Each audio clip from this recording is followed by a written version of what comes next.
കത്തോലിക്ക സഭയുടെ കീഴിൽ നിർമ്മിക്കപ്പെടുന്ന അനേകം മറിയ പാരമ്പര്യങ്ങൾ ബൈബിൾ വിരുദ്ധമാണ് എന്നും അത് മറ്റൊരു മറിയത്തെയും മറ്റൊരു സുവിശേഷത്തെയുമാണ് ജനങ്ങളുടെ മുമ്പിൽ അവതരിപ്പിക്കുന്നത് എന്നും തെളിയിക്കുവാനായിട്ട് കഴിയും. ക്രിസ്തുവിൻ്റെ സുവിശേഷത്തിന് വിരുദ്ധമായ വിചിത്രമായ മറ്റൊരു സുവിശേഷം ഇന്ന് പ്രചരിപ്പിക്കപ്പെടുന്നു. ചില കത്തോലിക്ക പ്രസിദ്ധീകരണങ്ങളിൽ നിന്നുള്ള ചില ഉദാഹരണങ്ങൾ നമുക്ക് പരിശോധിക്കാം. സ്പിരിറ്റ് ഇൻ ജീസസ് സമാഗമന കൂടാരം ദേവികുളം പിയോയിലെ ഇതാ നിൻ്റെ അന്മ എന്ന പ്രസിദ്ധീകരണത്തിൽ ലീൻ മാത്യു പടന്നക്കാട് 2002 ഫെബ്രുവരിയിൽ എഴുതിയ ഒരു ലേഖനത്തിൻ്റെ 12-13 പേജുകളിൽ എഴുതിയിരിക്കുന്ന ചില കാര്യങ്ങൾ നമുക്ക് ഒന്ന് വായിക്കാം. പുത്രനെ വഹിച്ച് വളർത്തിയ അമ്മയ്ക്ക് മാത്രമേ നമ്മളെ മറ്റൊരു ക്രിസ്തുവായി രൂപാന്തരപ്പെടുത്തുവാൻ സാധിക്കുകയുള്ളൂ. പിതാവിൻ്റെ ഹിതം തിരിച്ചറിഞ്ഞ അമ്മയ്ക്ക് നമ്മളെക്കുറിച്ചുള്ള പിതാവിൻ്റെ ഹിതവും വെളിപ്പെടുത്തി തരുവാൻ സാധിക്കും.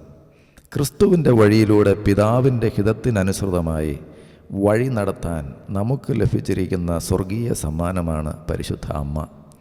ആ വഴി മാത്രമേ പിതാവിൻ്റെ അടുക്കിലേക്ക് എത്തിച്ചേരുകയുള്ളൂ. വിശുദ്ധരുടെ പുസ്തകങ്ങളിൽ അവരെയെല്ലാം ക്രിസ്തുവിൻ്റെ വഴിയിലൂടെ കൈപിടിച്ച് നടത്തിയത് പരിശുദ്ധ അമ്മയാണ് എന്ന് വെളിപ്പെടുത്തിയിരിക്കുന്നു.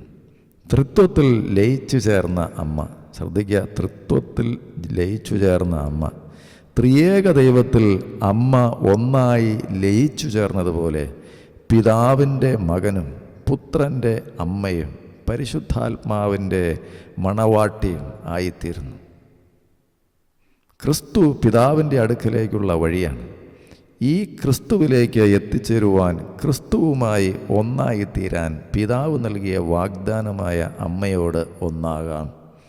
ദൈവിക രഹസ്യങ്ങളുടെ റോസാപുഷ്പമായ അമ്മ ദൈവത്തിൻ്റെ ജ്ഞാനവും ദൈവസ്നേഹവും ദൈവത്തിൻ്റെ അനന്ത പരിശുദ്ധിയും കൊണ്ട് നമ്മെ നിറച്ചാൽ മാത്രമേ, അപ്പോൾ നിറയ്ക്കുന്നത് ആരാണ്?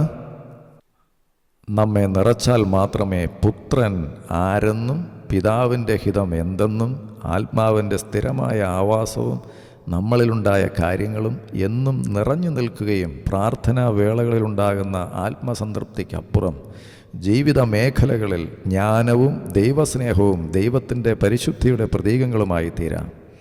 ബോധജ്ഞാനത്തിൻ്റെ സിംഹാസനമായ പരിശുദ്ധ അമ്മയോട് പ്രാർത്ഥിച്ചില്ലെങ്കിൽ പിതാവിനെക്കുറിച്ച് എങ്ങനെ അറിയും? അപ്പോൾ പിതാവിനെക്കുറിച്ച് അറിയണമെങ്കിൽ ബോധജ്ഞാനത്തിൻ്റെ സിംഹാസനമായ പരിശുദ്ധ അമ്മയോട് പ്രാർത്ഥിക്കണമെന്നാണ്. അപ്പോൾ യേശു 3 ദിവസം ദേവാലയത്തിൽ നിന്നപ്പോൾ കൂടെ ഇല്ല എന്ന് പോലും മനസ്സിലാക്കാൻ കഴിയാതിരുന്ന ബൈബിളിലെ അമ്മയാണ് ബോധജ്ഞാനത്തിൻ്റെ സിംഹാസനമായി ഇവരെഴുതിയിരിക്കുന്നത്. ഓക്കെ, ലോക ജനതയുടെ അമ്മയുടെ വിമല ഹൃദയത്തിൽ ഭൂവാസികളെ മുഴുവൻ ഉൾക്കൊണ്ടുകൊണ്ട് അവരുടെ ദുഃഖങ്ങളിലേക്ക് കടന്നു ചെല്ലുന്ന അമ്മയ്ക്ക് നമ്മളെ ജനതയുടെ അമ്മയാക്കി മാറ്റാൻ സാധിക്കുകയുള്ളൂ. എന്തൊക്കെയാണ് എഴുതി വച്ചിരിക്കുന്നത് അല്ലേ? ഭൂവാസികളെ മുഴുവൻ ഹൃദയത്തിൽ ഉൾക്കൊള്ളുവാൻ കഴിയും. അപ്പോൾ മറിയത്തെ ഒരു ദൈവതുല്യമായി ഉയർത്തുകയാണ്. ഭൂവാസികളെ എല്ലാം ഹൃദയത്തിൽ ഉൾക്കൊള്ളുവാനും അവരുടെ എല്ലാം പ്രാർത്ഥന കേൾക്കുവാനും ഒക്കെ കഴിയണമെങ്കിൽ ഒരു സാധാരണ മനുഷ്യ വ്യക്തിയല്ല, ദൈവികമായ ദൈവത്തിൻ്റെ സ്ഥാനത്തേക്ക് ഉയർത്തപ്പെടുകയാണ് ചെയ്യുന്നത്. ഓക്കെ, അപ്പോൾ ദൈവത്തിൻ്റെ സ്ഥാനത്ത് നിന്ന് മാറ്റി ആ സ്ഥാനത്ത് വേറൊരാളെ പ്രതിഷ്ഠിക്കുന്നതിൻ്റെ ഒരു പ്രക്രിയയാണ് നമ്മളിവിടെ കാണുന്നത്. സ്പിരിറ്റ് ഇൻ ജീസസിൻ്റെ ഇതാ നിൻ്റെ അന്മ എന്ന അതേ പ്രസിദ്ധീകരണത്തിൽ 2002 ഫെബ്രുവരിയിൽ ലക്കത്തിൽ പേജ് 23 നമ്മൾ കാണുന്നു, VJ ജോർജ് കൽപ്പറ്റ എഴുതിയ ലേഖനത്തിൻ്റെ ഒരു ഭാഗം കാണാം. തൻ്റെ മക്കളുടെ ആവശ്യങ്ങൾ നേടുന്നതിന് വേണ്ടി പരിശുദ്ധ അമ്മ തിരുക്കുമാരൻ്റെ മുമ്പിൽ നിരന്തരം മാധ്യസ്ഥം വഹിക്കുന്നു. ഇതിൻ്റെ ലക്ഷണമാണ് ഇന്ന് ലോകത്തിൻ്റെ പല ഭാഗങ്ങളിലും മരിയൻ ദർശനങ്ങൾ കാണുന്നത്. ഈ സ്ഥലങ്ങളിലെല്ലാം മാനസാന്തരപ്പെടുവാൻ അമ്മ ആവശ്യപ്പെടുന്നു. അതുപോലെ തന്നെ മാതാവിൻ്റെ സുഗന്ധം പല സ്ഥലങ്ങളിലും അനുഭവപ്പെടുന്നു. മാതാവിൻ്റെ 7 ഗുണങ്ങളാണ് ഈ സുഗന്ധമായി അനുഭവപ്പെടുന്നത്. ഈ 7 ഗുണങ്ങളും നമുക്ക് അനുഭവിക്കുന്നതിന് വേണ്ടി അമ്മയോടൊത്ത് 153 മണി ജപം ചൊല്ലി പിശാചിൻ്റെ കുടിലതന്ത്രത്തിൽ നിന്നും നമുക്ക് രക്ഷ നേടാം. അപ്പോൾ പിശാചിൽ നിന്നും ഉള്ള രക്ഷ യേശുക്രിസ്തുവിൽ പൂർണ്ണമല്ല എന്ന് എഴുതി സ്ഥാപിക്കുകയാണ് ഇവർ ചെയ്യുന്നത്. പരിശുദ്ധ അമ്മയുടെ സഹായം കൂടാതെ യേശുക്രിസ്തുവിൽ നമുക്ക് പിശാചിൽ നിന്ന്, മരണത്തിൽ നിന്ന്, ലോകത്തിൽ നിന്ന്, പാപത്തിൽ നിന്ന്, സാത്താനിൽ നിന്നൊന്നും വിടുതലില്ല എന്നൊക്കെ എഴുതി സ്ഥാപിക്കുക എന്ന് പറയുമ്പോൾ യേശുക്രിസ്തുവിൻ്റെ രക്ഷാകര ദൗത്യത്തെ തന്നെ തകർത്ത് കളയുന്ന, അവരുടെ വിശ്വാസത്തിലൂടെയും ജീവിതത്തിലൂടെയും യേശുക്രിസ്തുവിനെ തരം താഴ്ത്തുന്ന, യേശുക്രിസ്തുവിൻ്റെ രക്ഷാകര ധർമ്മത്തെ തരം താഴ്ത്തുന്ന പ്രക്രിയയാണ് നമ്മളിവിടെ കാണുന്നത്. ഡിവൈൻ വോയിസ്, അതിൽ 2002 മെയ് ലക്കത്തിൽ പേജ് 10-11 ഫാദർ സ്റ്റെഫാനോ ഗോപിയും മാതാവിൻ്റെ സന്ദേശങ്ങളും എന്ന ഒരു ലേഖനത്തിൽ പ്രൊഫസർ ജോർജ് ഇരുമ്പയം എഴുതിയിരിക്കുന്ന ലേഖനത്തിൽ നിന്നുള്ള ചില പ്രസക്ത ഭാഗങ്ങൾ കൂടി നമുക്ക് വായിക്കാം. ഈ പ്രസ്ഥാനത്തിൽ, അതായത് വൈദികരുടെ മരിയൻ പ്രസ്ഥാനത്തിൽ ചേരുവാൻ പ്രാർത്ഥനായോഗം കൂടി മാതാവിൻ്റെ സ്വരൂപത്തിനടുത്ത് നിന്ന് ആ വിമല ഹൃദയത്തിന് ആത്മപ്രതിഷ്ഠ നടത്തുകയാണ്. ജപമാല മാതാവിൻ്റെ സന്ദേശങ്ങൾ വായിച്ച് ധ്യാനിക്കൽ, ഇതൊക്കെ പ്രാർത്ഥനായോഗത്തിൽ വേണം. മാതാവിന് പൂർണ്ണമായും വിട്ടുകൊടുത്ത് വചനങ്ങളനുസരിച്ച് സഹനത്തിലും പ്രാർത്ഥനയിലും മൗനത്തിലും മാതാവിനോട് ഐക്യപ്പെട്ട് ജീവിക്കുക എന്നതാണ് ഏറ്റവും പ്രധാനപ്പെട്ട കാര്യം. മാതാവിന് എല്ലാം സമർപ്പിക്കുമ്പോൾ യേശുവിന് തന്നെയാണ് സമർപ്പിക്കുന്നത്. 2 ഹൃദയങ്ങൾ അടുത്തടുത്ത് വച്ച് മുള്ളുകൊണ്ട് വലയം ചെയ്യുവാൻ വസൂലറിയിടനോട് യേശു ആവശ്യപ്പെടുന്നു. വാസ്തവത്തിൽ അവരും ഒന്നാണ്. എൻ്റെ മാതാവിൻ്റെ വിമല ഹൃദയം എൻ്റെ ഹൃദയത്തോട് ചേർന്നിരിക്കുന്നു. നിങ്ങൾ ഓരോരുത്തരിൽ നിന്നും ഞാൻ ആഗ്രഹിക്കുന്നത് എൻ്റെ അമ്മയുടെ വിമല ഹൃദയത്തോടുള്ള ഭക്തിയാണ്. യേശുവിലേക്കുള്ള എളുപ്പ വഴി മാതാവിലൂടെയാണെന്ന് പല പുണ്യാത്മാക്കളും ചൂണ്ടിക്കാണിച്ചിട്ടുണ്ട്. ശ്രദ്ധിക്കുക, യേശുവിലേക്കുള്ള എളുപ്പ വഴി മാതാവിലൂടെയാണ് എന്നുള്ള ഒരു തത്വമാണ് കത്തോലിക്ക സഭയിലുള്ള ഈ മറിയ ഭക്തിയുടെ അടിസ്ഥാന തത്വമായിട്ട് നിൽക്കുന്നത്. അപ്പോൾ യേശുവിലേക്ക് നമുക്ക് നേരിട്ട് സമീപിക്കുവാൻ എന്തോ തടസ്സമുണ്ട് എന്നുള്ള ഒരു തെറ്റായ ധാരണ അവിടെ വയ്ക്കുകയാണ് ചെയ്യുന്നത്. അപ്പോൾ യേശുവിനും ഭക്തർക്കും വിശ്വാസികൾക്കും മധ്യേ മറ്റെന്തൊക്കെയോ സ്ഥാപിക്കുന്ന ഒരു പരിപാടി, മധ്യസ്ഥരെ സ്ഥാപിക്കുന്ന ഒരു പരിപാടി. യേശു ദൈവത്തിനും മനുഷ്യർക്കും മധ്യയുള്ള ഏക മധ്യസ്ഥൻ എന്ന വചന സത്യത്തെ അട്ടിമറിക്കുന്ന ഒരു ചിന്താഗതിയാണിതെന്ന് നമ്മൾ മനസ്സിലാക്കണം. തുടർന്ന് വായിക്കട്ടെ. വിശ്വറാണിയിൽ മാതാവിന് സ്വയം അടിമയായി സമർപ്പിക്കാൻ വിശുദ്ധ ഗ്രിഞ്ഞോൺ ഡി മോർഫറ്റ് ആവശ്യപ്പെടുന്നു. യേശു ലോകത്തിലേക്ക് വന്നത് മാതാവിലൂടെയാണ്. യേശുവിലേക്കുള്ള വഴിയും അതുതന്നെ. എനിക്ക് പ്രതിഷ്ഠിക്കപ്പെടുക എന്നതിൻ്റെ അർത്ഥം എന്നാൽ നയിക്കപ്പെടുന്നതിന് സമ്മതിക്കുക എന്നാണ്. സ്വമാതാവിനാൽ നയിക്കപ്പെടാൻ അനുവദിക്കുന്ന ശിശുവിനെ പോലെ നീ സ്വയം എനിക്ക് പ്രതിഷ്ഠിക്കുക. നിന്നിലൂടെ പ്രവർത്തിക്കുന്നത് ഞാനായിരിക്കട്ടെ. ഇതിനു വേണ്ടി നീ സഹിക്കുന്നതിനും തെറ്റിദ്ധരിക്കപ്പെടുന്നതിനും അവഗണിക്കപ്പെടുന്നതിനും സന്നദ്ധനായിരിക്കണം. അപ്പോൾ വാസ്തവത്തിൽ പരിശുദ്ധാത്മാവിൻ്റെ ഒരു സ്ഥാനമാണ് ഇവിടെ മാതാവ് ഏറ്റെടുത്തിരിക്കുന്നത്. നമ്മൾ ശ്രദ്ധിക്കണം, പരിശുദ്ധാത്മാവിൻ്റെ സ്ഥാനമാണ്. ഇസ്ലാമിൽ മുഹമ്മദ് പരിശുദ്ധാത്മാവാണ് എന്നൊരു തത്വമുണ്ട്. അതുപോലെ തന്നെ കത്തോലിക്ക സഭയിൽ മാതാവിനെ പരിശുദ്ധാത്മാവിൻ്റെ സ്ഥാനത്തേക്ക് ഉയർത്തുകയാണ്. ഇവിടെ എഴുതിയിരിക്കുന്നത് കണ്ടോ, നിന്നിലൂടെ പ്രവർത്തിക്കുന്നത് ഞാനായിരിക്കട്ടെ. നിരന്തരം എന്നിൽ വസിച്ചാൽ നീ പ്രാർത്ഥനാരൂപിയിലായിരിക്കും. അപ്പോൾ മാതാവിൽ വസിച്ചാൽ, ക്രിസ്തുവിലല്ല, മാതാവിൽ വസിക്കണം.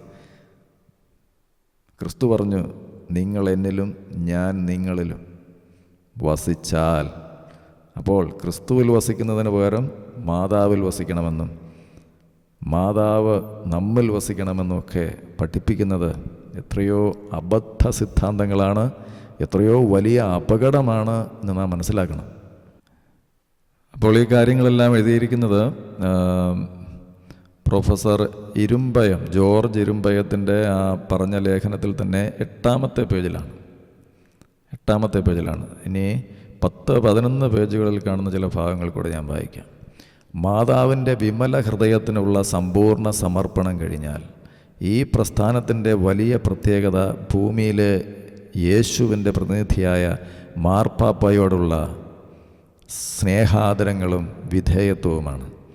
ഈ പ്രസ്ഥാനത്തിൻ്റെ 3-ാമത്തെ സവിശേഷത വിശ്വാസികളെ പരിശുദ്ധ അമ്മയോടുള്ള യഥാർത്ഥ ഭക്തിയിലേക്ക് നയിക്കുക എന്നതാണ്. നീ എൻ്റെ വിമല ഹൃദയത്തിന് സമർപ്പിച്ച പ്രതിഷ്ഠ പുതുക്കുക. നീ എൻ്റേതാണ്, എൻ്റെ സ്വന്തമാണ്. ഓരോ നിമിഷവും നീ എന്തായിരിക്കണമെന്ന് ഞാൻ ഇച്ഛിക്കുന്നുവോ അതായിരിക്കണം. അപ്പോൾ മറിയത്തിൻ്റെ സ്വന്തമായി തീരുന്ന ഒരു പരിപാടിയാണ് ഇവിടെ നടക്കുന്നത്. ഓരോ വിശ്വാസിയും മറിയത്തിൻ്റെ സ്വന്തമായി തീരുക. ക്രിസ്തുവിൽ നിന്ന് മാറി ക്രിസ്തുവിൻ്റെ സ്വന്തമല്ലാതായി തീർന്നു. അപ്പോൾ ഈ മറിയമെന്ന് പറയുന്ന ആ സംഭവത്തിലൂടെയേ ക്രിസ്തുവിലേക്ക് പോകാൻ പറ്റത്തുള്ളൂ. അപ്പോൾ ക്രിസ്തുവിലേക്ക് നേരിട്ട് പോകുന്ന ആ വചനപരമായ സത്യത്തെ തകർത്ത് കളയുന്ന ഒരു സംവിധാനമാണ് ഇവിടെ നടക്കുന്നത്. വീണ്ടും തുടരുന്നു. ഓരോ നിമിഷവും നീ എന്തായിരിക്കണമെന്ന് ഞാൻ ഇച്ഛിക്കുന്നുവോ അതായിരിക്കണം. ഭയപ്പെടേണ്ട, ഞാൻ എപ്പോഴും നിൻ്റെ കൂടെയുണ്ട്. വർത്തമാന പത്രങ്ങളിലോ ടെലിവിഷനിലോ നോക്കരുത്. എല്ലാ സമയവും പ്രാർത്ഥനയിൽ എൻ്റെ ഹൃദയത്തിനടുത്ത് നിൽക്കുക. എന്നോടുകൂടെയും എനിക്കു വേണ്ടിയും ജീവിക്കുന്നതൊഴിച്ച് മറ്റൊന്നിലും നീ താല്പര്യമെടുക്കുകയോ മറ്റൊന്നും പ്രധാനമായി കരുതുകയോ ചെയ്യരുത്. അപ്പോൾ മറിയ ഭക്തി ഒരു മനുഷ്യനെ എത്രമാത്രം അന്ധകാരത്തിലേക്ക് നടത്തുന്നു, ഇടുങ്ങിയ ചിന്തയിലേക്ക് നടത്തുന്നു എന്ന് നാം മനസ്സിലാക്കണം. ക്രിസ്തുവിൽ നിന്ന് മാറ്റി വർത്തമാന പത്രങ്ങൾ, ടെലിവിഷന് ഒന്നും നോക്കരുത്. ബൈബിളിൽ നിന്ന് ഒരു മനുഷ്യൻ അകലുന്നു, ക്രിസ്തുവിൽ നിന്ന് അകലുന്നു, പിതാവായ ദൈവത്തിൽ നിന്ന് അകലുന്നു, പരിശുദ്ധാത്മാവിൽ നിന്ന് അകലുന്നു. അതിൻ്റെ എല്ലാം സ്ഥാനത്ത് ഇങ്ങനെ ഒരു ആത്മാവിനെ മരിയ ഭക്തി വളർത്തിയെടുക്കുകയാണ് ചെയ്യുന്നത്. ഇങ്ങനെയെല്ലാം നിർമ്മിച്ചെടുക്കുന്ന കത്തോലിക്കാ സഭയുടെ അനേകം മറിയ പാരമ്പര്യങ്ങളും വചനവിരുദ്ധമാണ് എന്ന് നാം മനസ്സിലാക്കണം. ദൈവശാസ്ത്ര വ്യാഖ്യാനത്തിൽ വക്രബുദ്ധി പ്രയോഗത്താൽ സുബോധവും സാമാന്യ ബുദ്ധിയും മനസാക്ഷിയും ബൈബിളും തുച്ഛീകരിക്കപ്പെടരുത്. തിരുസ്വരൂപ വണക്കം, ബൈബിൾ സത്യങ്ങൾ, law of identity, catechism of the Catholic church paragraph 2132 എന്നിവയൊക്കെ തമ്മിൽ വലിയ വൈരുദ്ധ്യം. ദൈവവചന സത്യമാണ് ശരിയായിട്ടുള്ളത് എന്ന് നിങ്ങൾ വിശ്വസിക്കുന്നുവെങ്കിൽ ഇതൊക്കെ തെറ്റാണ് എന്ന് സമ്മതിക്കേണ്ടി വരും. കാരണം ഒരേ സമയത്ത് വൈരുദ്ധ്യങ്ങളുള്ള 2 കാര്യങ്ങൾ ശരിയായിരിക്കുവാൻ കഴിയില്ല. ഫാത്തിമ മാതാവ്, ലൂർദ് മാതാവ്, വല്ലാർപാടത്തമ്മ, കൊരട്ടിമുത്തി എന്നിവർ യേശുവിൻ്റെ അമ്മയായ മറിയമാണോ എന്ന് നിങ്ങൾ ചിന്തിക്കണം. മറിയ ഭക്തി എന്ന കത്തോലിക്ക പാരമ്പര്യത്തെ ബൈബിളിലെ അപ്പസ്തോലിക പാരമ്പര്യം അംഗീകരിക്കുന്നില്ല. കത്തോലിക്ക സഭയുടെ അനേകം പാരമ്പര്യങ്ങൾ ബൈബിൾ വിരുദ്ധമാണ്. ബൈബിളിലെ അപ്പസ്തോലിക പാരമ്പര്യം കത്തോലിക്ക പാരമ്പര്യങ്ങളെ പുറത്താക്കുന്നു. ബൈബിളിന് പാരമ്പര്യങ്ങളെക്കാൾ ആധികാരികതയുണ്ട് എന്ന് നാം മനസ്സിലാക്കണം. പാരമ്പര്യങ്ങൾ മനുഷ്യ നിർമ്മിതമാണ്. പാരമ്പര്യങ്ങൾക്ക് ബൈബിളിനേക്കാൾ പ്രാധാന്യം കൊടുക്കുന്നതിലെ ഗൂഢാലോചനയും ദുരുദ്ദേശവും നാം മനസ്സിലാക്കണം. അപ്പോൾ പാരമ്പര്യങ്ങളെ ബൈബിളിനേക്കാൾ വലുതാക്കുന്നതിൻ്റെ ഉദ്ദേശം ഇങ്ങനെ സഭാധികാരികൾ എന്ന് പറയപ്പെടുന്നവർ നിർമ്മിക്കുന്ന ഏത് കാര്യങ്ങളും അവർ പ്രചരിപ്പിക്കുന്ന ഏത് വിശ്വാസവും സത്യമായിട്ട് സ്വീകരിക്കുവാൻ ജനങ്ങളെ ബാധ്യസ്ഥരാക്കുന്ന, ദൈവവചന സത്യങ്ങളെ നിഷേധിക്കുവാൻ പ്രേരിപ്പിക്കുന്ന ഒരു സംവിധാനമാണ് അവിടെ ഉണ്ടാക്കപ്പെടുന്നത്. അപ്പോൾ പാരമ്പര്യങ്ങൾക്ക് ബൈബിളിനേക്കാൾ പ്രാധാന്യം കൊടുക്കുന്നതിലെ ഗൂഢാലോചന അത് നാം മനസ്സിലാക്കണം. മനുഷ്യനിർമ്മിത പാരമ്പര്യങ്ങൾക്ക് ദൈവവചന തുല്യമായ സ്ഥാനം കൊടുക്കുന്നതിൽ കടുത്ത അപകടവും സാത്താൻ്റെ വഞ്ചനയുമുണ്ട്. മറിയത്തെ, ബൈബിളിലെ മറിയത്തെ നമുക്ക് അനുകരിക്കാം, പക്ഷേ വന്ദിച്ച് നമസ്കരിക്കരുത്. യേശുവിനെ മാറ്റി നിർത്തുവാൻ അനുവദിക്കരുത്. യേശുവിൻ്റെ അമ്മയായ മറിയം കർത്താവിൻ്റെ ദാസിയാണ്, ദൈവമാതാവല്ല. അതുകൊണ്ട് കത്തോലിക്ക സഭയിലും മറ്റ് സമുദായ സഭകളിലുമൊക്കെ നടക്കുന്ന ദൈവശാസ്ത്രപരമായ ഭയാനകമായ അടിയൊഴുക്കുകളെ പറ്റി നാം അജ്ഞരായിരിക്കുവാൻ പാടില്ല. ബൈബിളിനെ ദൈവവചനമായും യേശുവിനെ ദൈവമായും അംഗീകരിക്കുന്ന പെന്തക്കോസ്തുകാരെയൊക്കെ കാണുന്നത് പോലും അമർഷമാണ് എന്ന് പറയുന്ന ഒരു പുരോഹിത വർഗമാണ് അവിടെയുള്ളത്. അതേസമയം തന്നെ ബൈബിളിനെ ദൈവവചനമായോ യേശുവിനെ ദൈവമായോ ഒന്നും അംഗീകരിക്കാത്തവരെ സ്വീകരിച്ച് ഒരുമിച്ച് അവരുമായി ചേർന്ന് പ്രാർത്ഥിക്കുന്ന പ്രവണതയും അവർക്കുണ്ട്. മഹതിയാം ബാബിലോൺ തീത്തടാകത്തിലേക്ക് തന്നെ എറിയപ്പെടും എന്നുള്ളതിൽ സംശയമില്ല.